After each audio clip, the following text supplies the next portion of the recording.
Hi, I'm back with another YouTube video. Finna react to porn animation. Oh, here it goes. Start.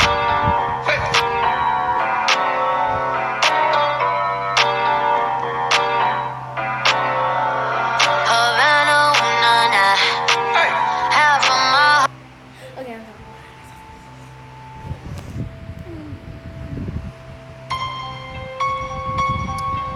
April Fool's Horror Story animation. It was April 1st, 2001. I was at home watching TV when I heard a big ping on my back door. I didn't know who or what it was. Thought it was a raccoon or something, so I kept watching TV. I will never forget what I heard. Someone whispered, "I am coming for you." I turned to see who it was, but no one was there. I went outside and yelled, "Who's there?" I went back inside, and then I saw it. It was a man with a white rabbit mask holding a kitchen knife. I ran to the kitchen and grabbed a knife and turned on the light. The guy took off his mask, and it was my friend, Fred. I was relieved, and he yelled, "April Fools!" I asked how he managed to get so far when he whispered in my ear. He looked confused. To my surprise, he said, "I never whispered in your ear." That's when I knew something was in my house.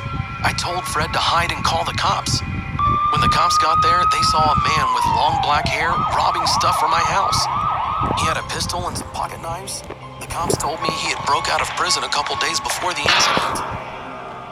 Ew, disgusting. The guy was eating glass.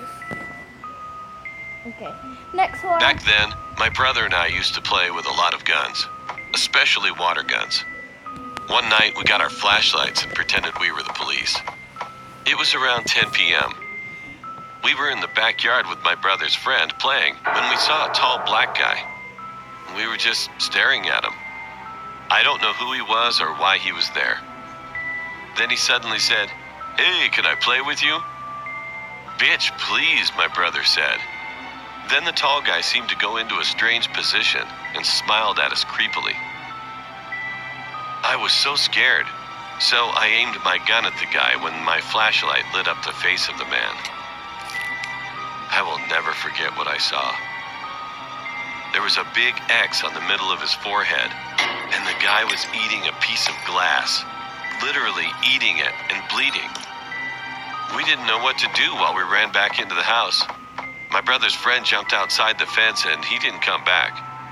We were standing near the window and my brother told me to call Mom and Dad. When I called my mom, I heard a loud smash coming from the big window on the front door. My brother quickly grabbed my shirt and dragged me upstairs. At that moment, I couldn't talk to my mom because then I would make a sound.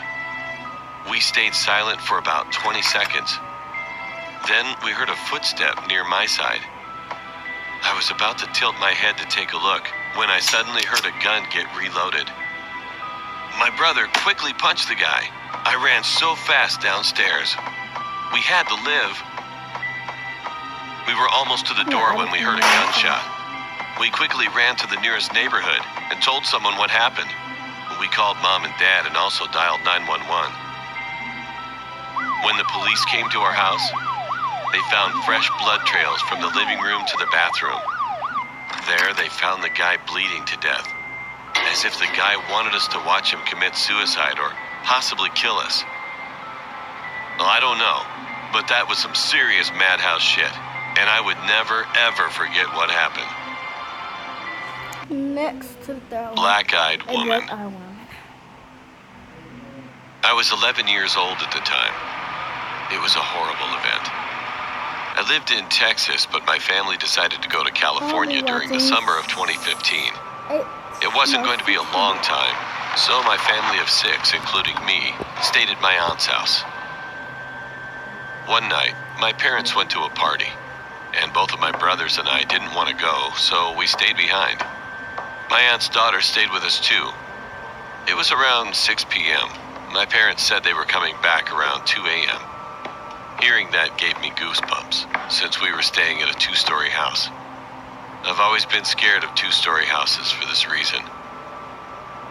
As soon as our parents left, we all decided to eat snacks. Well, we wanted to, but there weren't any. My cousin asked us if we wanted to go to the store with her. Since she was already 19, she could drive by herself. My brother said yes, but I told him I do want snacks, but I don't want to go. I thought that my brothers would want to stay behind too, since they were just 2 years older than me. But instead, they just said, okay. They all left without me. I was all alone. 15 minutes in, I was sitting on the couch playing on my iPad. Suddenly, I heard a sound coming from upstairs. I decided to check what it was, but as soon as I started to go up the stairs, a glass cup fell down the stairs. I ran to my uncle's room and hid inside the closet. After 2 minutes of hiding, the lights in the room started flashing. I could see it from the crack under the door. I wanted to text my brother, but I left the iPad on the couch. Soon after, I heard another sound from upstairs. Well, that's how I knew that whatever was doing all the scary stuff was definitely upstairs. I decided to run out of the house, and then tried to ask the next door neighbors to let me into their house for a bit.